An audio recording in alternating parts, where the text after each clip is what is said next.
வணக்கம் நண்பர்களே. நம்ம இப்போ இந்த வீடியோவில் என்ன பார்க்க போகிறோம்னாக்கா, காணாவாழை அப்படிங்கிற அந்த கீரை வகையை சார்ந்த கீரையை பற்றி தாங்க பார்க்க போகிறோம்.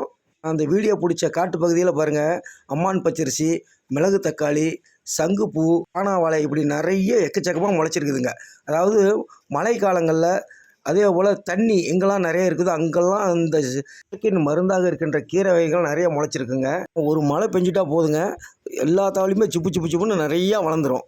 காணாமலையோட ஸ்பெஷல் என்னன்னு சொன்னாக்கா, நம்ம முன்னோர்கள் சொன்னது உடம்புல ஏற்படக்கூடிய காயங்கள், தீப்புண்ணு, இந்த மாதிரி புண்ணுங்களுக்கெல்லாம் அந்த காலத்தில் இதை தாங்க மருந்தாக பயன்படுத்தியிருக்கிறாங்க. இந்த காணாமலையை பற்றி எங்கள் தாத்தா சொன்னது தான் உங்கள்கிட்ட நான் நேர்பட சொல்லியிருக்கிறேன். காணாமலை வேர், தண்டு, இலை, பூ எல்லாமே உணவாக பயன்படுத்தலாம். நாம் என்னென்னாக்கா, அந்த வேரை மட்டும் கட் பண்ணி விட்டுட்டு தண்டு, இலை, பூ எல்லாமே சின்ன சின்னதாக வெட்டி கீரை பொரியலை செய்யலாம். பருப்போடு சேர்ந்து பருப்பு துவையலை செய்யலாம். கீரை பருப்பு சேர்த்து கடைஞ்சி சாப்பிட்லாம். இப்படி சாப்பிட்றதுனால இது கசப்பும் கிடையாதுங்க, பக்க விளைவும் இல்லைங்க.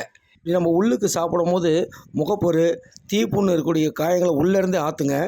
முக்கிய பயன் என்னன்னாக்கா, உடலில் ஏற்படக்கூடிய புண்ணு, சரும நோய்கள், தொழுநோய், முகப்பொரு, தீப்புண்ணு இது எல்லாத்துக்குமே மிக மிக சிறந்த மருந்து இந்த காணாவாழை தாங்க.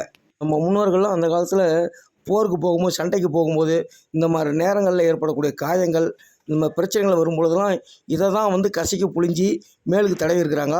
புண்ணுங்களை ஆற்றிருக்கிறாங்க. காயங்கள் உடனடியாக ஆரம்பிக்குது. இந்த வீடியோவில் இருக்கிற அம்மான் பச்சரிசி இதுவும் மிகச்சிறந்த மூலிகைங்க. இதை பற்றி நான் அடுத்த வீடியோவில் ரொம்ப தெளிவாக பெருசாக வீடியோ இருக்குது, அதை போடுறேன்.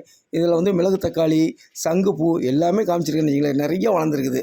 இறைவனோட அருமருந்தாகவே இந்த இயற்கை தாவரங்கள் தாங்க. ஆல்ரெடி பூண்டாக நிறைய இருக்குது.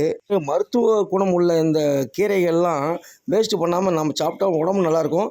இன்னொன்று என்னக்கா, வரக்கூடிய அடுத்த தலைமுறைக்கு இதை சொல்லுங்கள். சொன்னீங்களா தான் இது அடுத்த தலைமுறைக்கு போய் சேரும்.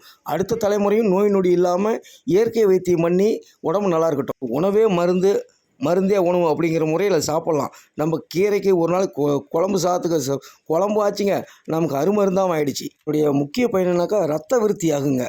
கீரையை துவையலா, குழம்பா இப்படி சாப்பிட்டுட்டு இருக்கும்போது, உள்ளுக்கு சாப்பிட்டுக்கிட்டு இருக்கும்போதுங்க ரத்தத்தை சுத்திகரிக்குதான். நம்ம உடம்புக்கு ரத்த விருத்தியை கொடுக்கும். இதனுடைய பயன்கள் நிறைய இருக்குது.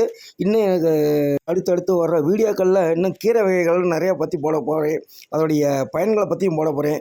தொடர்ந்து நம்ம வீடியோ பாருங்கள், அதுவும் ஸ்கிப் பண்ணாமல் பாருங்கள். நம்ம வீடியோ சேனலுக்கு ஆதரவு கொடுங்க. லைக் பண்ணுங்கள், ஷேர் பண்ணுங்கள், கமெண்ட் பண்ணுங்கள்.